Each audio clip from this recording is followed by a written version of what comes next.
रज़ी अल्लाह ताला अन्हु की रिवायत है, जमीन की सतह पर किए जाने वाले 3 कामों की वजह से जमीन अपनी तकलीफ का इजहार करती है।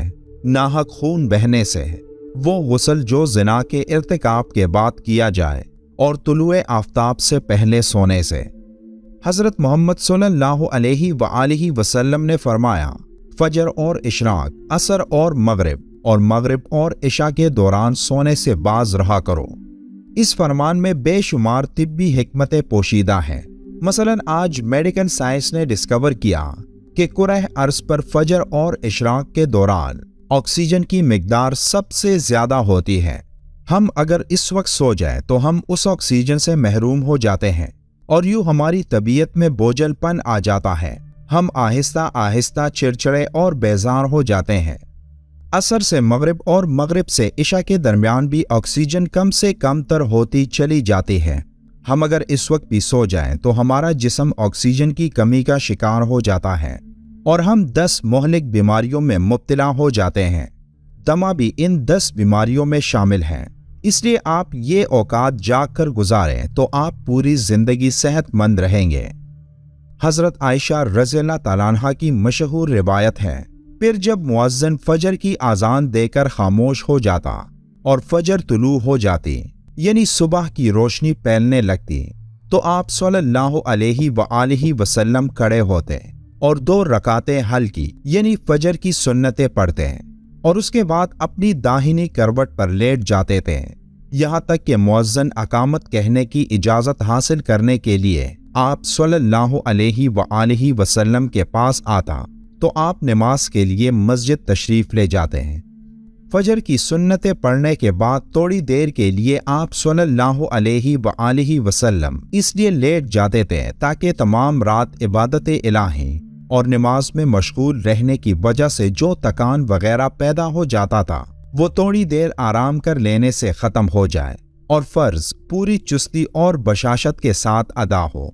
लिहाजा बेहतर ये है कि जो आदमी रात को इबादत इलाही और ज़िक्रुल्लाह वगैरह में मशगूल रहे, उसके लिए फजर की सुन्नतें पढ़कर थोड़ी देर के लिए लेट जाना मुस्तहब है। सैयदा फातिमा रज़ी अल्लाह ताला अन्हा बयान करती हैं, मैं सुबह के वक्त सोई थी कि रसूलुल्लाह सल्लल्लाहु अलैहि वसल्लम मेरे पास से गुजरे और आपने मुझे पाँव से हिलाया और फिर फरमाया कि उठो, अपने रब की तरफ से रिज़्क की तकसीम में शामिल हो जाओ और गफलत शार लोगों की आदत इख्तियार ना करो। अल्लाह ताला तुलुए फजर से तुलुए आफताब तक लोगों का रिज़्क तकसीम करता है। हमारे इर्द गिर्द ऐसे कई लोग होते हैं जिनको रिज़्क की तंगी का सामना होता है।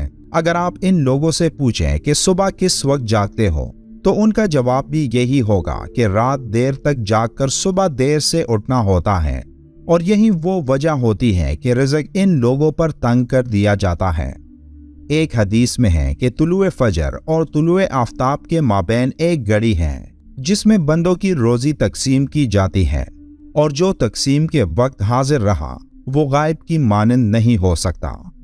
हदीस पाक में ये भी जिक्र आया है कि जो शख्स फजर के बाद सोने का आदी हो तो अल्लाह उसकी यादाश्त को ख़त्म कर देता है, और बाज़ रिवायात में ये भी आता है कि फजर के बाद सोने वालों के लिए हलाल रिज़्क के दरवाजे बंद कर दिए जाते हैं। इसी तरह कई लोग रमज़ानुल मुबारक में सहरी के बाद सो जाते हैं और इसी वजह से उनसे फजर की नमाज रह जाती है, जो एक बहुत बड़ा नुकसान है। और अगर नमाज के ज़ाया होने का ख़तरा ना हो तो कुछ देर सो जाने में कोई हर्ज नहीं। ये भी याद रहे कि सहरी के आखिरी वक्त में खाना अफजल है। अगर आदमी आखिरी वक्त पर सहरी खाए तो सोने की नौबत ही नहीं आएगी। इसके अलावा अक्सर अफराद रमज़ान में सोने जागने की रूटीन ख़राब कर लेते हैं, जिसकी वजह से उनकी नींद पूरी नहीं हो पाती और वो सारा दिन गुनूदगी में रहते हैं। अगर अफ्तार के बाद 10 बजे सो जाएं तो सहरी के लिए 2:30 बजे उठने पर भी नींद पूरी हो सकती है और पूरा दिन आराम से गुजरा जा सकता है। रोज़ा हमारे जिस्म के लिए एक कुदरती सिस्टम है जिसके दौरान जिस्म में फ़ायदेमंद खुलियात बन रहे होते हैं और ख़तरनाक बैक्टीरिया और माइक्रोब्स वगैरह जिस्म से बाहर निकल रहे होते हैं। इस दौरान जिगर का डिटॉक्सिफिकेशन सिस्टम भी काम करना शुरू कर देता है और इस सिस्टम को हाई फाइबर ग़िज़ाओं, फल, सब्जियों और जिस्म को हाइड्रेट रखने के जरिए तेज करना चाहिए। इसके अलावा 10 से 12 रोजे रखने के बाद जिस्म में एक हार्मोन रिलीज होता है जो ग्रोथ हार्मोन कहलाता है। ये जिस्म को फिट रखने में मदद देता है। आज मुआशरे का हर फर्द रिज़्क के बारे में परेशान है।